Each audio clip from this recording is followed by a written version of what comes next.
Good morning everyone. Welcome to the Indian narrative channel. आज के इस वीडियो में हम बात करेंगे उस काली रात की जिसने पूरे भारत को हिलाकर रख दिया था। एक ऐसा आतंकी हमला जिसने न केवल मुंबई को बल्कि पूरे देश के सिस्टम की पोल खोल कर रख दी। आज हम उस साजिश की परतें खोलेंगे जिसने माया नगरी को जंग का मैदान बना दिया था। तो वीडियो के अंत तक बने रहिए, क्योंकि आज हम आपको ले चलेंगे 26 नवंबर 2008 की उस भयावह रात में, जहां गोलियों की आवाजों ने समंदर की लहरों को भी खामोश कर दिया था। 26 नवंबर 2008 मुंबई के लिए एक आम दिन की तरह ही शुरू हुआ था। लोग अपने कामों में मशगूल थे।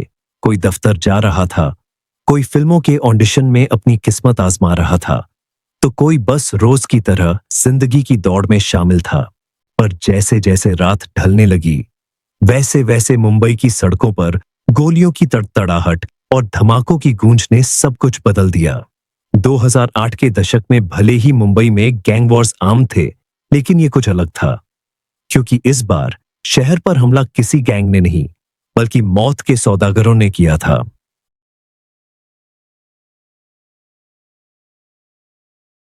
अब जाने कि इस साजिश की जड़ें कहां से उभरी और कैसे ये रात इतनी संगीन बन पाई। ये प्लानिंग पाकिस्तान के मुजफ्फराबाद से शुरू हुई, वही इलाका जिसे लश्कर-ए-तैयबा का गढ़ माना जाता है। लश्कर के कमांडरों ने 10 जवानों को चुना, ट्रेन किया और भेजा। एक सुनियोजित इंसानी फौज। उनकी ट्रेनिंग में भाषा और पहचान की बातें भी शामिल थीं। मराठी की प्रैक्टिस करवाई गई ताकि वे स्थानीय बनकर भीड़ में गल सकें, और उस वक्त मुंबई में ट्रेंड कर रहे कपड़े उन्हें दे दिए गए ताकि कोई शक न करे। ऑपरेशन की कमान दूर से ही मोबाइल कॉल्स और वीआईपी के जरिए चल रही थी। सेकंड दर सेकंड निर्देश, और मुंबई के गलियों में घात।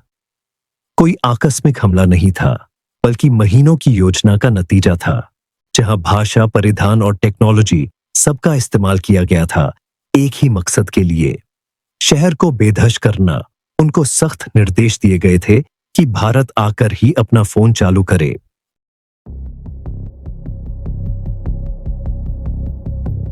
कराची बंदरगाह से लगभग 20 नवंबर 2008 को अल हुसैनी नामक जहाज पर सवार होकर 10 आतंकवादी भारत की ओर रवाना हुए।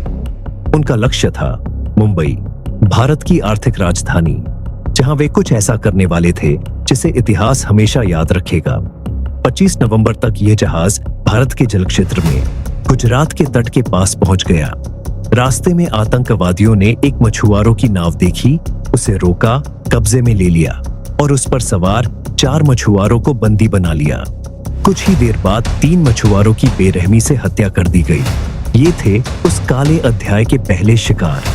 चौथे मछुआरे को बंधक बनाकर आतंकवादियों ने आगे का सफर तय किया, लेकिन जैसे ही वे मुंबई के पास पहुंचे, उस निर्दोष मछुआरे की भी हत्या कर दी गई। अब वे मुंबई की धरती पर थे, बधवार पार्क के किनारे। यहीं से भारत पर एक ऐसा हमला शुरू हुआ जिसने पूरी दुनिया को हिला दिया। कुल 10 आतंकवादी 5 समूहों में बांटे गए। हर समूह को एक एक लक्ष्य सौंपा गया था। पहला विस्फोट उसी टैक्सी में हुआ जिसे उन्होंने किराए पर लेकर विक्टोरिया टर्मिनस जाने के लिए ली थी, जिसे आज हम छत्रपति शिवाजी महाराज टर्मिनस CSMT के नाम से जानते हैं।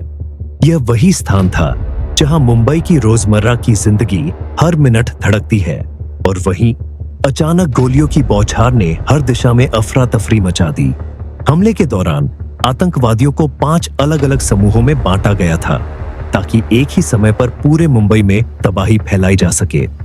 पहला समूह था अजमल कसाब और उसका साथी इस्माइल, जिन्होंने विक्टोरिया टर्मिनस यानी आज के छत्रपति शिवाजी महाराज टर्मिनस पर सबसे भयंकर हमला किया। दूसरा समूह बना शोएब और नजीर का, जिन्हें शहर के व्यस्त इलाकों में बम धमाके करने का काम सौंपा गया था। तीसरा समूह था जावेद और अरशद, जिन्होंने अपने लक्ष्य के रूप में लियोपोल्ड कैफे और आसपास के क्षेत्र को चुना। चौथा समूह, जिसमें इमरान और नासिर शामिल थे, ओबेरॉय होटल की ओर बढ़ा, जहां कई विदेशी नागरिक ठहरे हुए थे।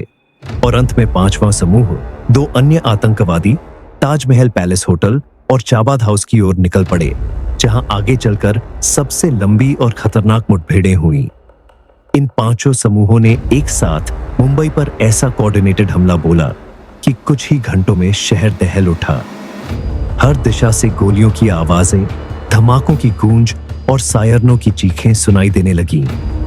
यह वो पल था जब मुंबई का दिल रुक सा गया था।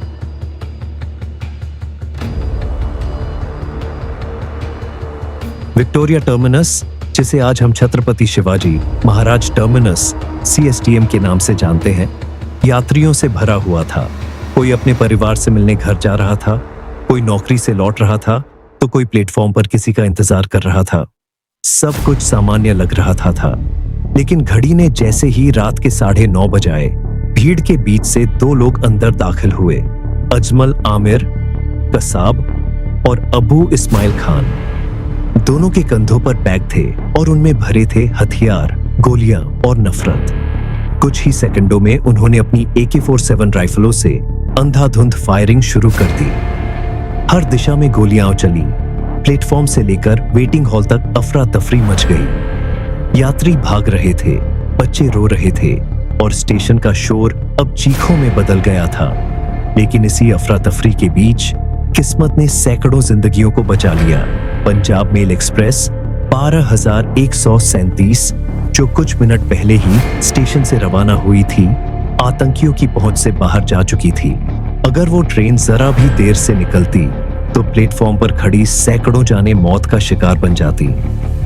लगभग 15 मिनट तक कसाब और इस्माइल ने गोलियां बरसाईं, फिर स्टेशन से निकलकर शहर में और खौफ फैलाने निकल पड़े। जब अजमल कसाब और इस्माइल विक्टोरिया टर्मिनस से निकलकर बाहर आए, तब वहां मौजूद रेलवे पुलिस ने तुरंत मुंबई पुलिस को सूचना दी कि दो संदिग्ध युवक हथियारों से लैस होकर स्टेशन से बाहर निकले हैं और रास्ते में अंधाधुंध फायरिंग कर रहे हैं। जैसे ही यह खबर मुंबई पुलिस कंट्रोल रूम तक पहुंची, शहर की हर पुलिस यूनिट सतर्क हो गई। इधर पुलिस को हमले की सूचना मिलते ही टीमें रवाना की गई। लेकिन जब आतंकवादी पुलिस जीप पर गोलियां चलाने लगे, तब एक मुठभेड़ शुरू हुई जिसने मुंबई पुलिस के इतिहास में अमिट निशान छोड़ दिए। इस भीषण गोलीबारी में मुंबई पुलिस के 3 वरिष्ठ अधिकारी, मुंबई ATS प्रमुख हेमंत करकरे, अशोक कामटे और विजय सालस्कर तथा 2 हेड कांस्टेबल शहीद हो गए। यही वो टीम थी जिसने पहली बार अजमल कसाब को जिंदा देखा। वही आतंकी जो आगे चलकर पूरी दुनिया के सामने मुंबई हमले का चेहरा बन गया। हमले के 3 सबसे भयावह केंद्र बने: ताज होटल, ओबेरॉय होटल और चाबाद हाउस, नरीमन हाउस। यहां आतंकवादियों ने दर्जनों लोगों को बंधक बना लिया, जिनमें कई विदेशी नागरिक थे। विशेष रूप से चाबाद हाउस को इसलिए निशाना बनाया गया क्योंकि यह यहूदी समुदाय का प्रमुख केंद्र था और यहां अक्सर इजराइल से आने वाले मेहमान ठहरते थे। यही वजह थी कि इसे हमले की सूची में प्रमुख स्थान दिया गया।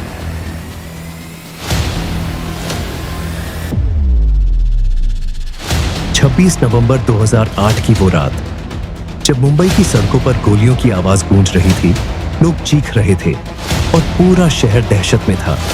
उसी समय शहर का गौरव, ताजमहल पैलेस होटल, आतंक के साए में जा चुका था। वो ताज जो गेटवे ऑफ इंडिया के सामने अपनी शान से खड़ा था, जहां कभी मेहमानों का स्वागत मुस्कान से होता था, अब गोलियों और धमाकों से कांप रहा था। आतंकवादियों का मकसद सिर्फ हमला करना नहीं था, बल्कि इस होटल को बंधक केंद्र में बदल देना था।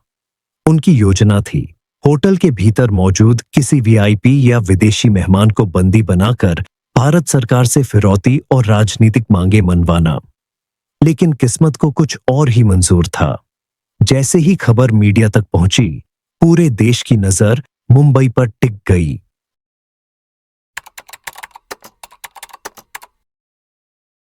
NSG कमांडोज को दिल्ली से IL-76 एयरक्राफ्ट में तत्काल मुंबई भेजा गया। पालम एयरबेस से उड़ान भरते ही पूरा देश टीवी पर उन काले कपड़ों में सजे कमांडोज को देख रहा था, जो देश के लिए अपनी जान दांव पर लगाने निकल पड़े थे। जब विमान मुंबई के रनवे पर उतरा, तब शहर जल रहा था, गोलियां चल रही थीं और लोगों की उम्मीदें अब सिर्फ इन वीर सैनिकों पर टिकी थीं। कमांडोज ने बिना वक्त गंवाए ताजमहल पैलेस होटल को चारों ओर से घेर लिया और भीतर फंसे नागरिकों को बचाने के लिए हर मंजिल पर कदम कदम पर सर्च ऑन ऑपरेशन शुरू किया।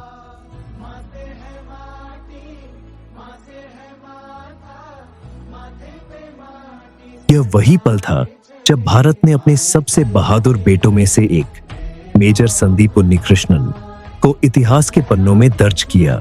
मेजर संदीप उन्नीकृष्णन हाल ही में एनएसजी नेशनल सिक्योरिटी गार्ड में शामिल हुए थे। वे इससे पहले 7 बटालियन बिहार रेजिमेंट में तैनात थे और अपनी वीरता और रणनीति के लिए जाने जाते थे। एनएसजी में उनकी पोस्टिंग के तुरंत बाद ही उन्हें सीधे इस भीषण ऑपरेशन ताज में भेजा गया। बिना तैयारी का मौका, बिना आराम, सीधे जंग के मैदान में। जब उनके साथी गंभीर रूप से घायल हुए तो मेजर संदीप ने आदेश दिया, do not come up, I will handle them, और अकेले ही आतंकवादियों का सामना करने भीतर घुस गए। उन्होंने होटल की हर मंजिल पर घोर अंधकार, आग और गोलियों के बीच कई निर्दोष लोगों की जान बचाई। लेकिन उसी बहादुरी के दौरान वे गंभीर रूप से घायल हुए और वीरगति को प्राप्त हुए। यह ऑपरेशन करीब 60 घंटे तक चला। ताज होटल के भीतर आतंकवादियों और एनएसजी के बीच भीषण मुठभेड़ होती रही। हर दीवार पर गोलियों के निशान थे, सीढ़ियां धुएं से भरी थीं और चारों ओर सन्नाटा और सिसकियां थीं। 26 से 29 नवंबर तक चला यह युद्ध अंततः एनएसजी की जीत के साथ खत्म हुआ। सभी आतंकवादी मार गिराए गए, लेकिन इसकी कीमत बहुत भारी थी। सैकड़ों निर्दोष लोगों की जानें गईं। विदेशी मेहमानों और होटल कर्मचारियों ने अपनी जान कुर्बान की और ताज होटल का ऐतिहासिक हिस्सा आग में जल उठा। लेकिन जो चीज राख से अमर होकर निकली वह थी भारत की अटूट हिम्मत, बलिदान और साहस की भावना। और इस भावना का चेहरा बन गए मेजर संदीप उन्नीकृष्णन, वह नौजवान जो हाल ही में एनएसजी में भर्ती हुआ था, लेकिन जिसने अपने साहस से दुनिया को दिखा दिया कि एक भारतीय सैनिक कभी पीछे नहीं हटता।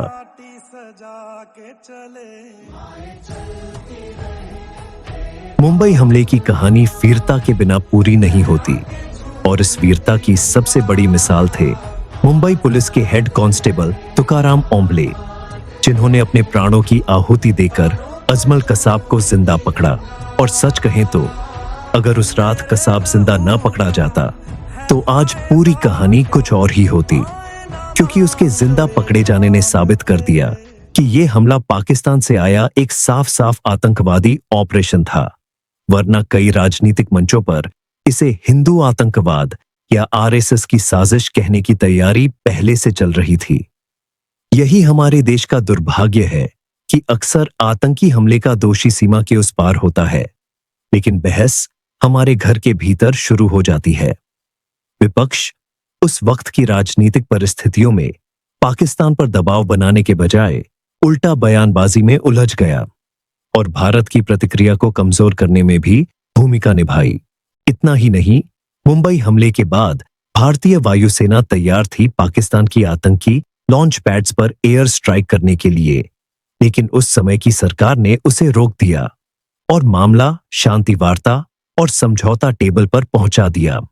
बाद की जांचों में यह भी सामने आया कि मुंबई पुलिस उस स्तर के आतंकी हमले से निपटने के लिए प्रशिक्षित नहीं थी।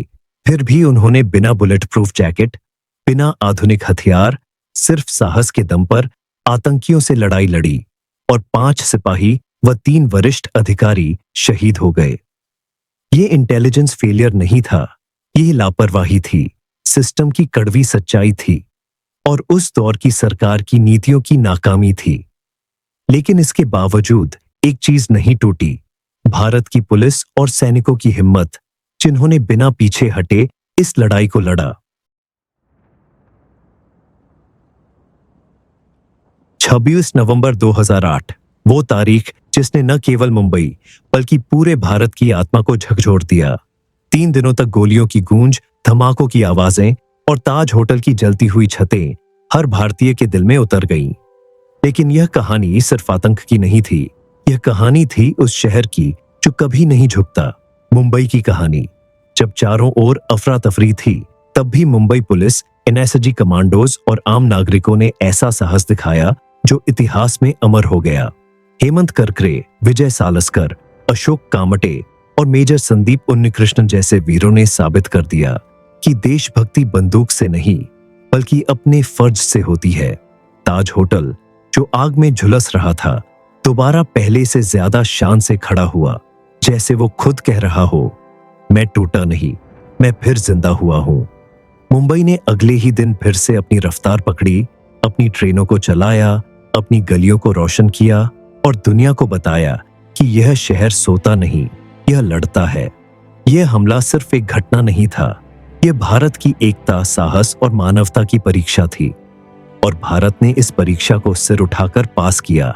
आज जब हम उस रात को याद करते हैं तो यह सिर्फ दर्द की याद नहीं बल्कि गर्व की भी है, क्योंकि आतंक के अंधेरे में भी मुंबई की रोशनी बुझी नहीं, वो और तेज जल उठी। यही है मुंबई, मेरी जान। और इसी के साथ 26/11 मुंबई हमले की यह पूरी कहानी आतंक, साजिश, बहादुरी, राजनीति और राष्ट्र की आत्मा की परीक्षा यहाँ समाप्त होती है। यह सिर्फ एक हमले की कथा नहीं बल्कि एक सबक भी है कि दुश्मन चाहे बाहर का हो या भीतर का, भारत तब तक सुरक्षित है जब तक उसके पास तुकाराम ओंबले जैसे सिपाही, संदीप उन्नीकृष्णन जैसे वीर और हजारों अनजान नागरिकों का अटूट साहस मौजूद है। हम इतिहास को इसलिए नहीं सुनाते कि वह फिर से दोहराया जाए, बल्कि इसलिए सुनाते हैं ताकि वह कभी दोबारा न दोहराया जाए। अगर आपको यह वीडियो पसंद आया हो तो दिल से धन्यवाद, सिर्फ देखने के लिए नहीं बल्कि इस कहानी को याद रखने के लिए भी। हम फिर मिलेंगे एक और वीडियो में, एक और सच्ची घटना के साथ, एक और गहराई से किए गए विश्लेषण के साथ। हमारे चैनल को ज़रूर सब्सक्राइब करें, वीडियो को लाइक और शेयर करें ताकि यह कहानी और लोगों तक पहुंचे। और हाँ, बेल आइकन दबाना मत भूलिए, क्योंकि अगला विश्लेषण शायद वही हो जिसे आप लंबे समय से जानना चाहते हो। जय हिंद, धन्यवाद। मिलते हैं अगली वीडियो में एक नए सच के साथ, एक नई समझ के साथ।